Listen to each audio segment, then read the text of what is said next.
Do cha bị đối tác lừa đảo khiến công ty phá sản, gia đình của Peter phải chuyển đến căn nhà của ông nội ở một vùng khá hẻo lánh.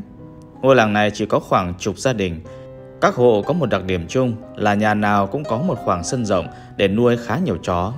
Gia đình ông nội của nó cũng có thiết kế như vậy.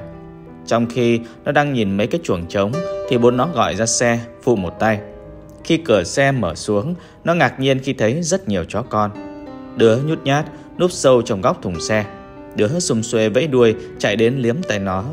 Mẹ nó hào hứng lao tới đám chó cưng rồi ôm vài con lên. Điều này làm nó khá ngạc nhiên vì bà ta trước đây vốn không thích động vật và không cho phép nuôi bất kỳ con nào trong nhà. Tiếng hối thúc của bố mẹ khiến nó không nghĩ ngợi nhiều, vội vàng ôm mấy con cún vào bên trong.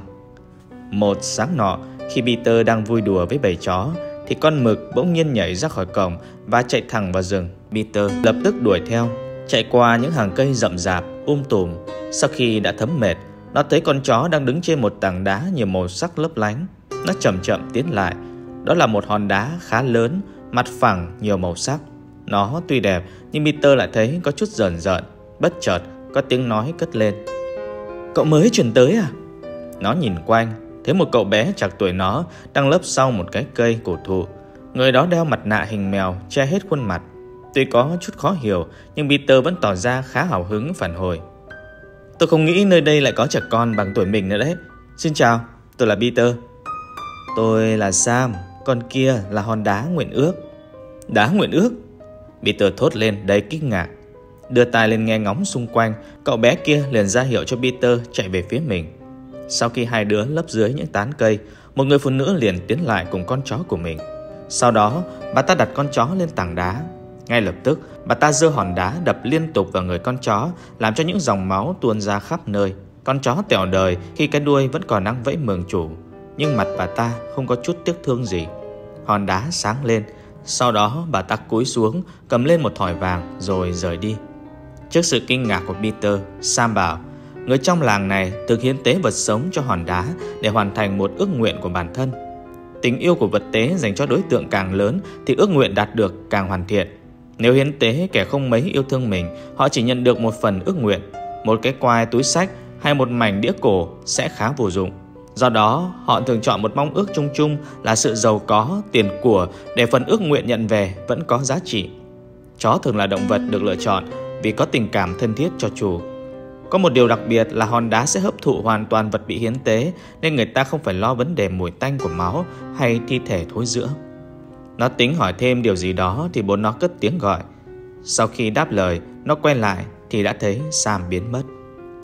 Sau hôm đó, Peter luôn suy nghĩ tới hòn đá nguyện ước. Nhìn đàn chó mà bố mẹ dành nhiều thời gian chăm sóc, nó tự hỏi có phải họ đang âm mưu hiến tế chúng. Không chỉ dừng lại suy nghĩ về đám chó, sự quan tâm của bố mẹ cũng khiến nó nghi ngờ và có chút lo sợ. Trong một lần gặp lại Sam, nó đã quyết định hỏi: "Chắc là hòn đá không nhận con người đâu bạn nhỉ?" Câu hỏi của Peter khiến Sam có chút khựng người. Sau một hồi im lặng, nó nói: "Chỉ cần là vật sống thôi. Thứ duy nhất quyết định là tình yêu của đối phương." Peter có chút sợ hãi, run rẩy hỏi thêm: "Thế cậu đã chứng kiến bao giờ chưa?" "Không chỉ chứng kiến, tôi còn từng là vật bị hiến tế." Dứt lời, Sam đưa tay từ từ tháo mặt nạ mèo của mình xuống, để lộ khuôn mặt bị phá hủy nghiêm trọng cùng nhiều vết sẹo xấu xí. Peter hoảng sợ lùi về phía sau. Sam bảo mình là đứa trẻ sống sót trong làng khi bị em trai sinh đôi sát hại. Năm ấy, vì muốn có tiền để vào thành phố sinh sống, em trai mà nó vô cùng thương yêu đã lừa cả gia đình vào rừng để làm hại. Tuy nhiên, anh ta đã không kiểm tra lại nên nó có cơ hội sống sót. Dẫu vậy, nó vẫn không dám quay lại ngôi làng mà chỉ quanh quẩn trong rừng. Trước khi rời đi, Sam khuyên Peter nên thận trọng với tất cả người xung quanh, kể cả bố mẹ mình, vì họ đều có thể là người sẽ hại nó. Câu nói cũng như câu chuyện của Sam khiến nỗi sợ gần đây của Peter tăng lên nhiều lần. Bởi từ lúc chuyển đến đây, mẹ thường xuyên đáp ứng những đòi hỏi của nó mà không hề cằn nhằn như thời ở nhà cũ. Thậm chí, những khi nó làm sai, mẹ nó còn vui vẻ bỏ qua chứ không cằn nhằn lấy một câu. Và bà ta còn rủ cả gia đình cuối tuần này đi cắm trại ở trong rừng. Sau nhiều đêm suy nghĩ mệt mỏi tới thiếu ngủ, Peter trước đó thường xuyên gắt gỏng với mẹ vì nó nghĩ nếu thể hiện như vậy, bà ta sẽ nghĩ lại mà tha mạng cho nó. Dẫu vậy, buổi dã ngoại, vẫn cứ diễn ra. Sau khi đi một đoạn sâu, cha Peter dừng lại ở con suối gần hòn đá nguyện ước. Mẹ nó liên tục cảm thán về vẻ đẹp của thiên nhiên nơi đây. Trông mẹ nó giống như người mới vào khu rừng này lần đầu. Sau khi chuẩn bị xong đồ đạc, ba người vui vẻ nâng những chiếc ly rồi uống cạn. Peter lén nhìn mẹ uống cạn rồi mới dám uống ly của mình. Thế nhưng nó lại không để ý tới ông bố của mình, vẫn đang mải cầm chiếc cốc trên tay mà không hề đụng môi. Và sau khi uống hết ly nước, nó và mẹ bỗng lăn ra đất. Bố Peter lúc này nở một nụ cười quỷ dị, lôi cơ thể của người mẹ đến gần hòn đá ước nguyện. Hãy cho ta được giàu sang. Dứt lời, hắn đâm con dao vào cơ thể vợ mình. Dòng máu tuôn ra làm hòn đá sáng lấp lánh kỳ diệu. Thế nhưng sau khi cơ thể người vợ biến mất, hắn chỉ thấy trên mặt đá tờ $200. Hắn cay đắng khi nhận ra tình cảm thật sự mà vợ dành cho mình sau những nụ cười hạnh phúc. Hắn vội vã đặt cơ thể Peter lên hòn đá. Khi con dao chuẩn bị chạm vào cơ thể nó thì Sam bỗng nhiên xuất hiện trước mặt, khiến ông ta giật mình ngã nhào xuống đất. Vẫn là chiêu cũ hả Tom? Hy sinh người thân của mình để được giàu sang. Sam, ta tưởng mày đã. Lúc mày rời đi, ta đã hy sinh con hamster của mình để cầu xin sự báo thù.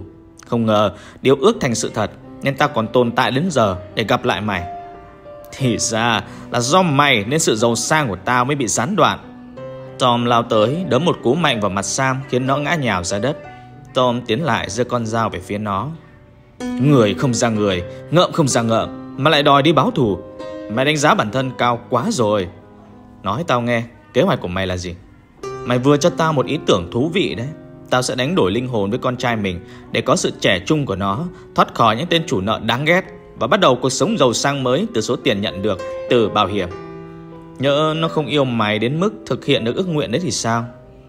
Thế thì chắc tao phải nhờ cái mạng của mày một lần nữa rồi, phải không, em trai yêu quý của ta? Tom kéo Sam đứng dậy, đẩy nó về phía hòn đá. Khi hắn cầm con dao lao tới thì nó đã nhảy phát đến một địa điểm khác, cách cả vài mét. Khi hắn còn đang ngơ ngác, Sam đã găm con dao vào lưng của gã. Máu gã chảy khắp hòn đá. Lần này, hàng trăm bàn tay từ trong hòn đá đang nhô ra, giữ chặt lấy cơ thể của gã. Tao ước mày sẽ không thể thoát khỏi khu rừng này. Dứt lời, cơ thể Tom dần dần đông cứng lại, trở thành một cột đá nhỏ nằm bên cạnh hòn đá ước nguyện.